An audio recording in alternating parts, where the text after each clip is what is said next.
They call you too sensitive, like it's a flaw. Like feeling the tremors of the world beneath your skin is a weakness to be fixed. Let me tell you the truth they've buried. Your sensitivity isn't brokenness. It's a sacred threshold. You were born astonishingly close to the veil, that shimmering boundary between what everyone sees and what trembles, unseen, just beneath the surface of ordinary life. For you, the world isn't just the solid, tangible reality everyone navigates. It's also the echoes in an empty room, the weight in a stranger's sigh, the flicker of unspoken grief behind a smile, the electric hum of the collective unconscious. You don't just perceive the world, you resonate with it. You absorb it.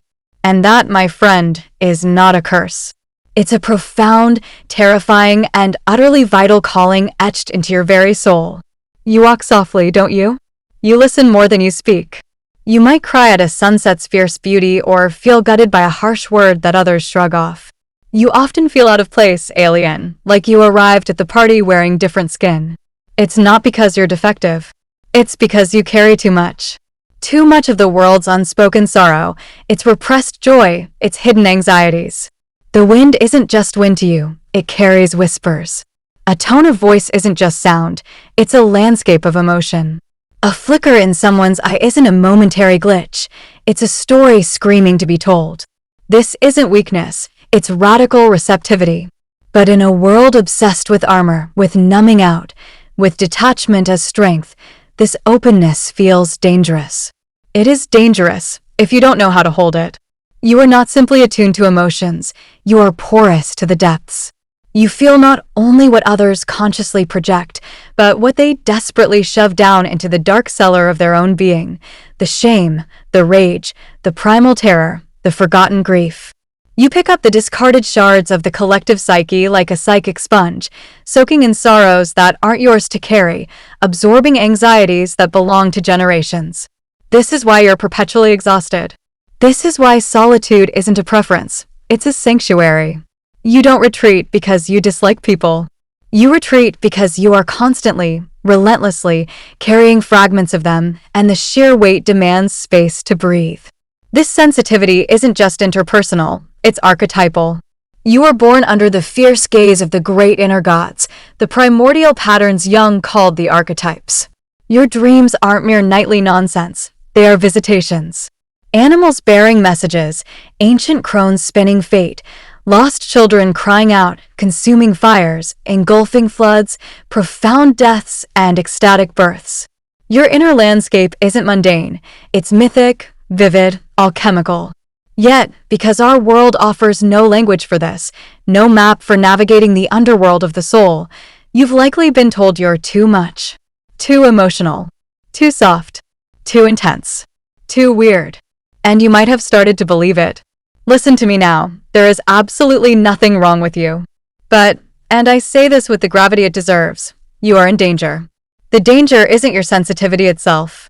The danger lies in navigating these depths without a compass, without an anchor, without knowing how to protect the sacred vessel that you are. The unconscious, that vast, churning ocean beneath the surface of awareness, doesn't operate by human rules. It doesn't politely label what belongs to you and what belongs to the world. It doesn't whisper, "This sadness is Susan's over there." It simply surges, presenting repressed material screaming for attention. Here is pain. Here is what needs to be seen. And you, the exquisitely tuned receiver, if unconscious of your own boundaries, will mistake this torrential flood for your own identity. You'll believe the crushing despair you feel is yours when it might be the accumulated grief of your lineage. You'll believe the free-floating dread is your anxiety when it's the unspoken terror vibrating through a crowded room. You'll feel fundamentally unwell, broken, when the truth is far more potent. You are utterly overwhelmed by the sheer volume of the world's unacknowledged shadow. Unless you learn the sacred art of psychic differentiation, unless you forge the boundaries of yourself, you risk dissolving into the very chaos you were born to witness, to feel, to ultimately understand. I remember a young man, barely 24, who came to me trembling, hollowed out by years of sleeplessness. "I carry the world," he whispered, his eyes haunted. Walking into a church, any church, dissolved him into inexplicable tears. Standing beside a dying tree felt like a personal amputation. He was drowning in shame. I'm too sensitive. I can't cope. I'm failing. But his dreams, his dreams. Angels offering him handfuls of dark, fertile soil. Wolves tenderly licking wounds that weren't on his body. Visions of a vast city collapsing in dust and ruin, while he stood untouched, serene, at its silent, solid center.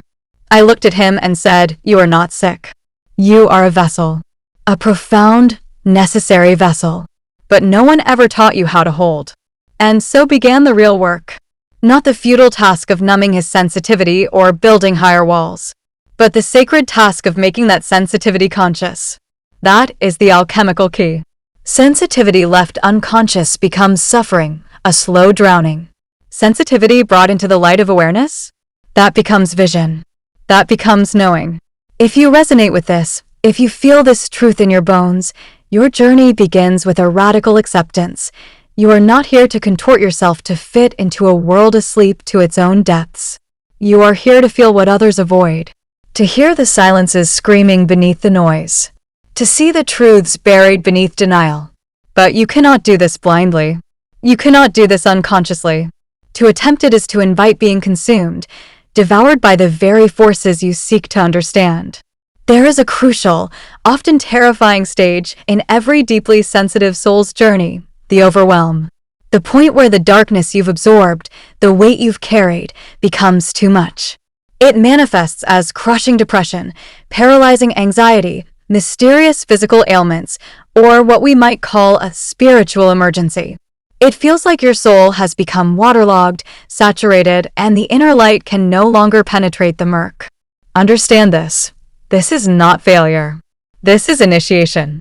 If the unconscious has chosen you as its conduit, its voice, its feeler, it will ruthlessly demand your transformation. Your dreams intensify, becoming vivid, urgent, sometimes terrifying. The outer world starts to mirror your inner chaos, strange encounters, uncanny synchronicities, losses that feel like amputations, awakenings that shatter your old self. Stability vanishes. The ground dissolves beneath your feet. And here, my friend, is the crucible. Here is where many falter. Some numb themselves into a half-life. Some fragment under the pressure. Some desperately cling to their old, socially acceptable persona, pretending everything is fine while dying inside. But a few, a precious, courageous few, choose to surrender.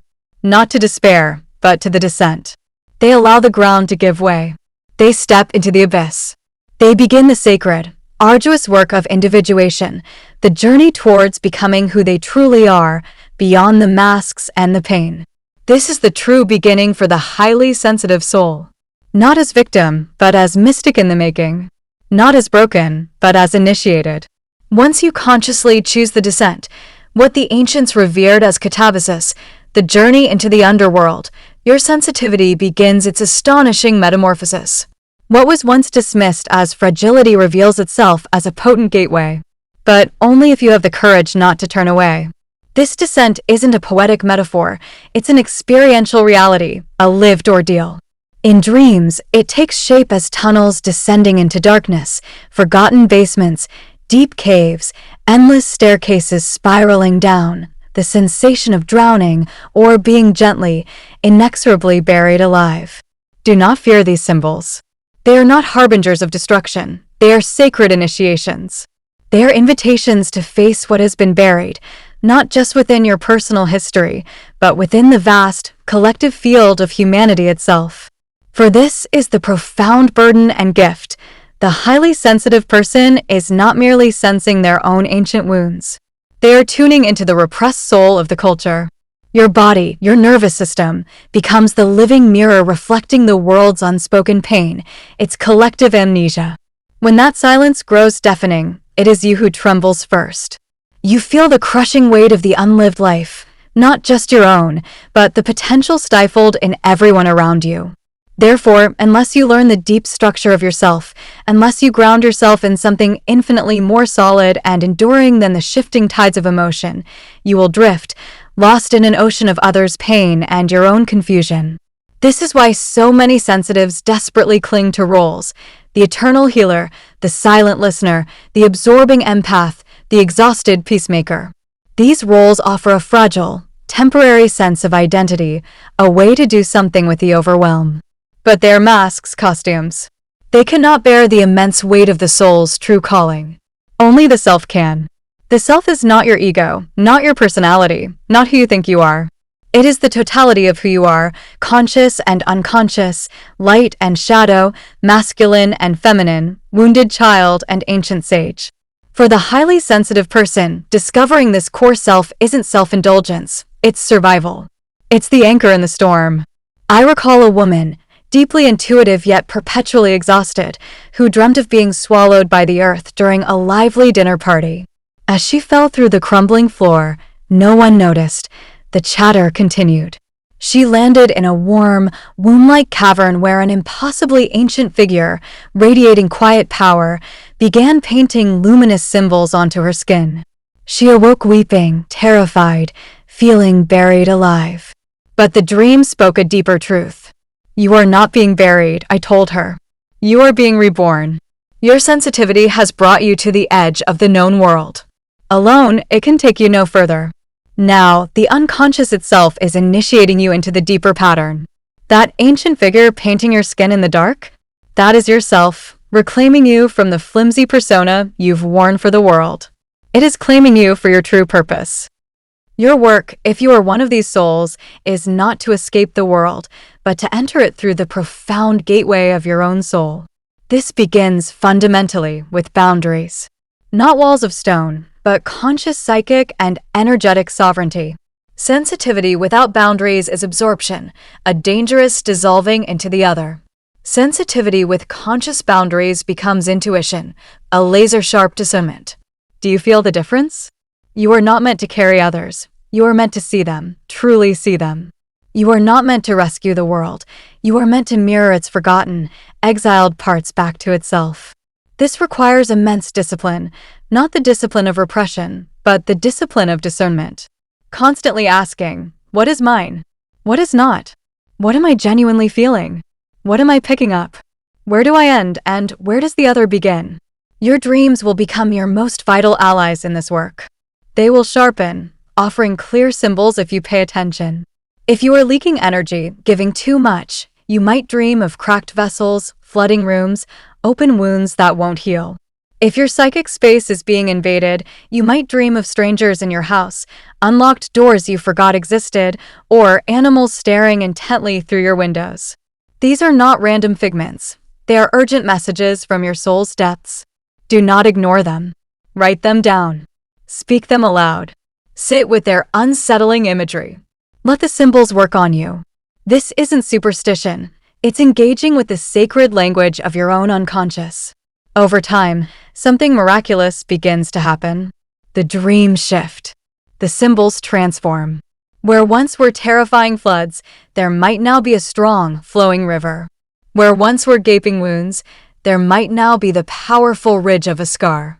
Where once were faceless, menacing figures, there might now appear guides, elders, or protective animals. Why? Because the unconscious responds to conscious relationship. It yearns to be seen, acknowledged, engaged with respectfully. When the sensitive soul stops rejecting their gift or drowning passively in it, and instead begins to consciously relate to it, the unconscious shifts from adversary to collaborator. The world doesn't suddenly become less chaotic, but you change. You begin to recognize the subtle shift when an emotion flooding you isn't yours. You learn to choose what you engage with, rather than being flooded by default. You start honoring your body's signals, the tightness in the chest, the flutter in the gut, as sacred intelligence. You trust your dream metaphors. You listen to your intuition's quiet wisdom. And slowly, gradually, almost imperceptibly at first, you begin to feel something extraordinary within, a center. Not an intellectual concept of who you are, but a palpable, living presence. A deep, unshakable ground of being. This is the self emerging, taking root. And from this anchored place, your sensitivity undergoes its final alchemy. It ceases to be a crushing burden and becomes a gift of precision. You no longer react blindly to every emotional wave. You learn to respond consciously to what is authentically real and yours to engage with.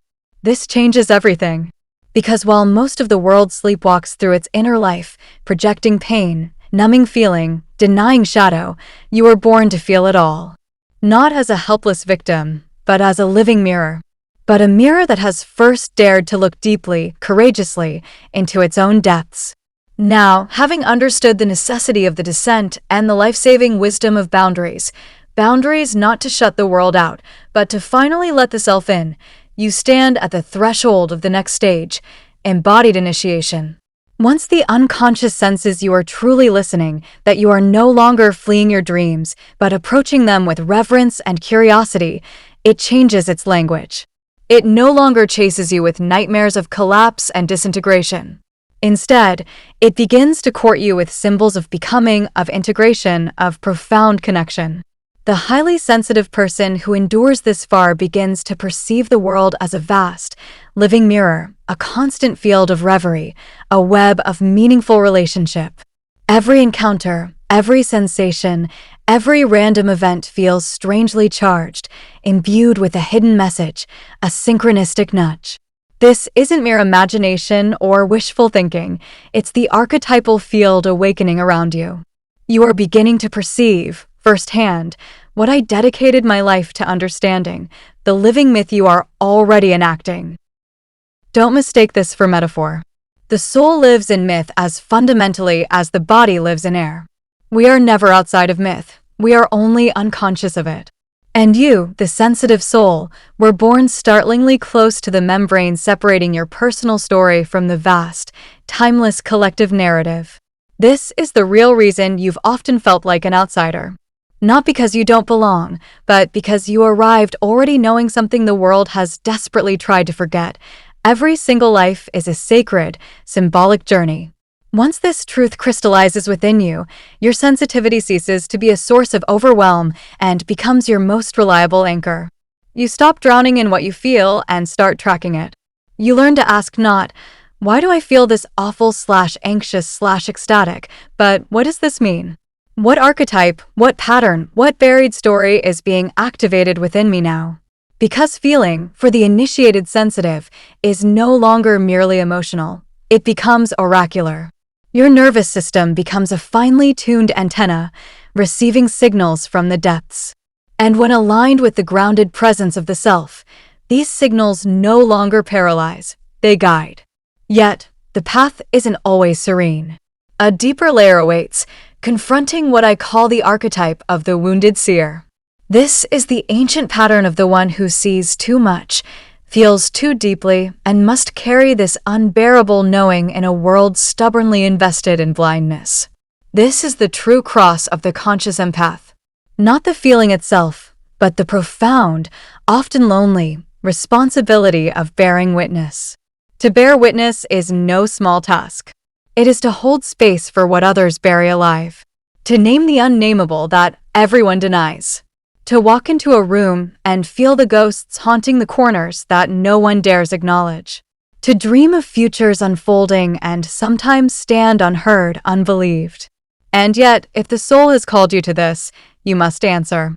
Not with martyrdom, sacrificing yourself on the altar of others' numbness, but with conscious participation. Your dreams will signal this shift too.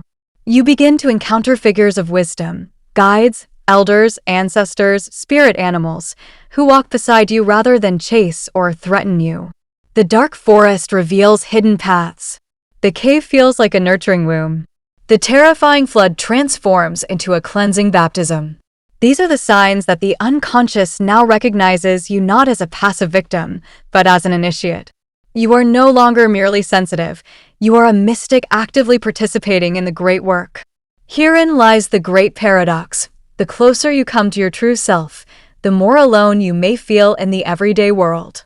Most people are still asleep, projecting their pain, numbing their feelings, playing roles in a drama they don't realize they're in. You must not resent them.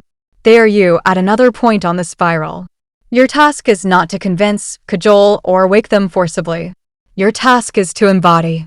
To live with such fierce integrity, such unwavering presence, such grounded inner clarity, that your very being becomes a kind of living mirror. And in that reflection, others might, just might, catch a glimpse of their own forgotten depths, their own unlived potential. This is the ultimate role of the conscious, initiated sensitive person in our fractured modern world, to re-enchant existence with meaning. Not through preaching dogma, but through the quiet power of being authentically, deeply, courageously who you are. Your dream journal becomes your scripture. Your body, sensing and feeling, becomes your temple. Your mindful silence becomes your deepest prayer. And your transformed pain, the alchemical fire you've walked through, becomes the forge where all your fragmented pieces are welded into wholeness. Few emerge from this journey unchanged. It demands everything. But those who do? They do not return as who they were. They return as who they truly are. And in that authentic being, they offer the world a priceless gift.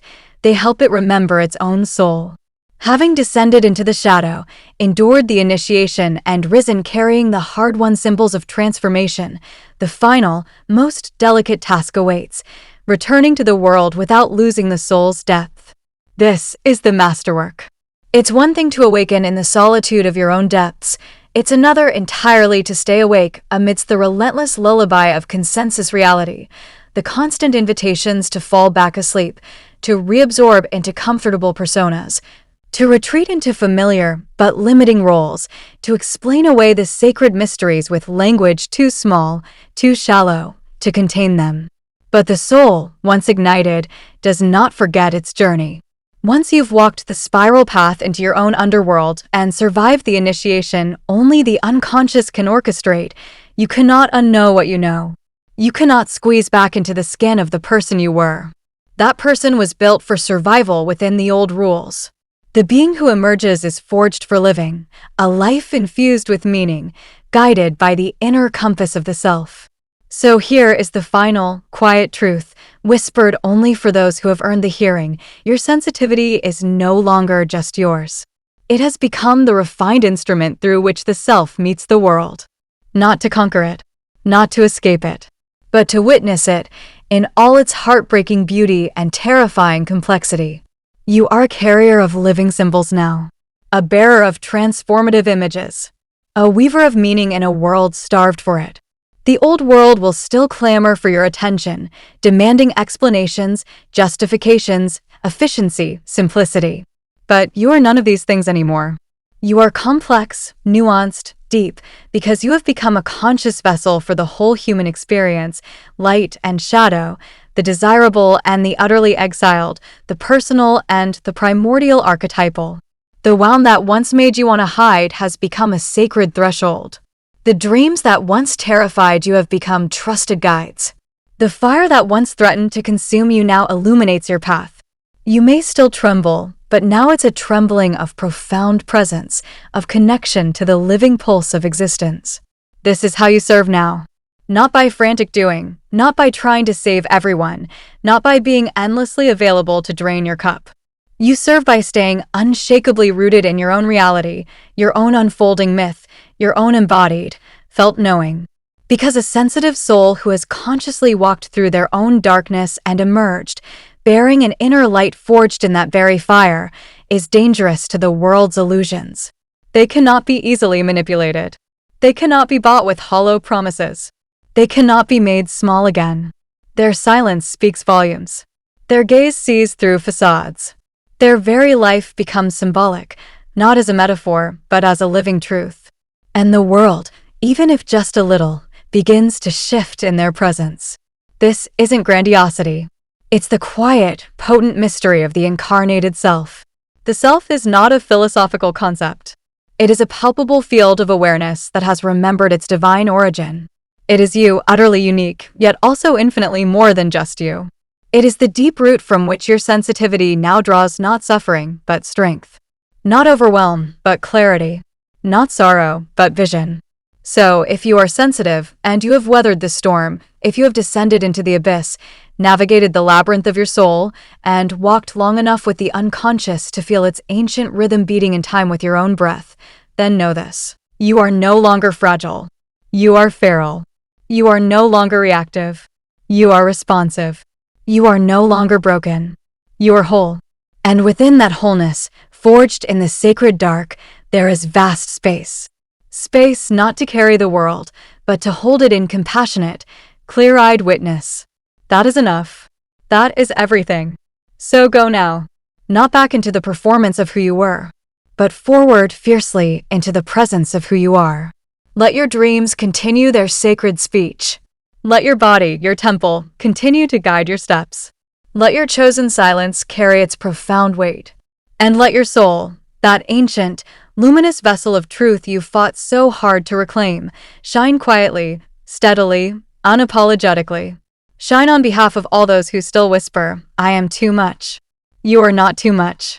You are what the world forgot it desperately needed. You are the mirror. You are the living myth. You are the medicine. And now, you are free.